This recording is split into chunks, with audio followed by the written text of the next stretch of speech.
Let's talk about what everyone is going to be talking about over the next several days and maybe even the next several weeks. It is hotly debated and unique to the American presidential election. I'm talking about the Electoral College.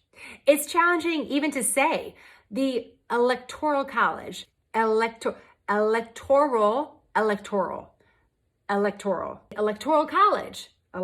College. And it's just as challenging to try to explain. In order to do so, we have to go back to basics and the foundation of the United States of America. Number one, America is not a direct democracy. We are a democratic republic. Yes, majority vote matters, but we elect representatives at a local, state, and federal level to make decisions for us. Number two, America has three equal branches of government: legislative, judicial, and the executive branch. And although there's so much focus on the presidential election, it's an important reminder that we are not electing a king. We are electing a critical part, but 1/3 of the US government. Number three, how we understand the federal government now differs from the past. Now the federal government is big and strong and wealthy, but in the past the federal government was small and poor and didn't have a lot of influence. In fact, it was the states with the power in the United States of America. In fact, it was in 1787 at the Constitutional Convention, when we were trying to figure out the role of the federal government, that we really came up with the Electoral College. It was just a few years after the American Revolution. We were navigating this new path as a new nation and working out a lot of details, including how to elect a president. One idea: popular vote. One person, one vote. That's what America's about. This is going to be great. But wait, we can't do that, because that means certain bigger states are going to have more power than smaller states. And we actually created this thing called the United States, so that doesn't work. Plus, the framers were skeptical that regular people would be informed enough to cast a vote for who should run the federal government. And yes, there is some superiority in all of that, but there's also practicality. There was a concern about people being able to hear directly from presidential candidates. It's not like they were flying around the country and making appearances all the time. So they went back to the drawing board. Another idea: Congress can do it. Congress can totally do this. The people elect representatives. Representatives can then elect the president. Great, it's gonna work. But wait, then the legislative branch will actually appear more powerful than the executive branch. And the whole concept of the United States is that we do have those three equal branches of government. So the Electoral College was born out of this dead end. And what the framers decided to do is to mix how we pick lawmakers for the House of Representatives and the Senate, and put those two systems together more or less to assign electors to each state. So each state will get 2 electors for each senator that every state has, plus electors for every member for the House of Representatives. Therefore, population does matter. The states that are larger, that have more members in the House of Representatives, do get more electors. But every state gets at least 2, because every state has at least 2 senators. So I'm going to show you how this looks now. So back to our high-tech whiteboard here on Smarter News.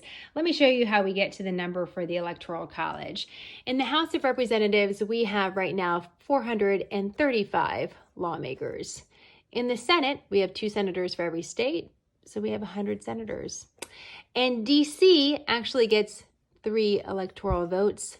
That's because of the 23rd Amendment. Side story, just need to know that it's there.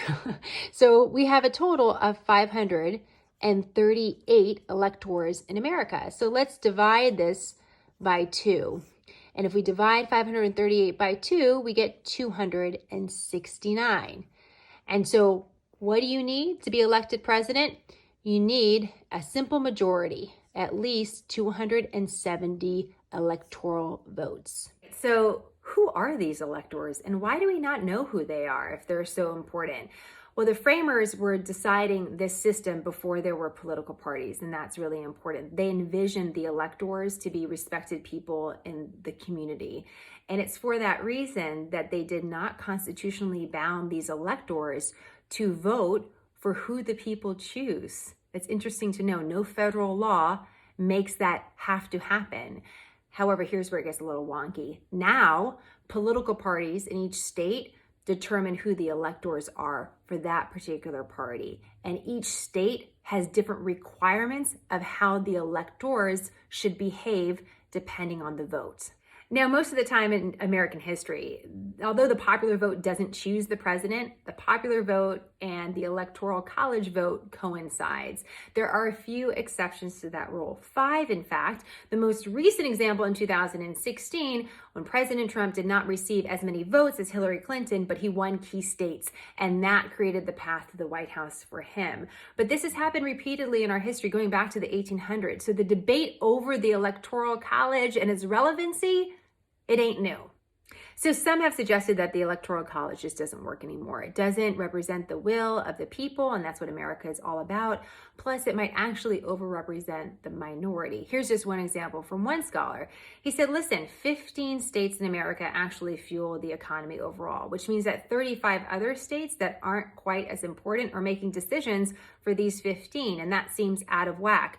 We don't want the majority to just rule in America, but we also don't want the minority to play an outsized role. Others will say the Electoral College is supposed to create this tension between the majority and the minority. We have to remember that the framers had the point of reference of monarchy. They weren't even thinking about political parties. They were thinking about the political class, powerful families that simply by majority rule could stay in place for years and years, decades and decades, and make all the decisions. And that's not what they wanted to create.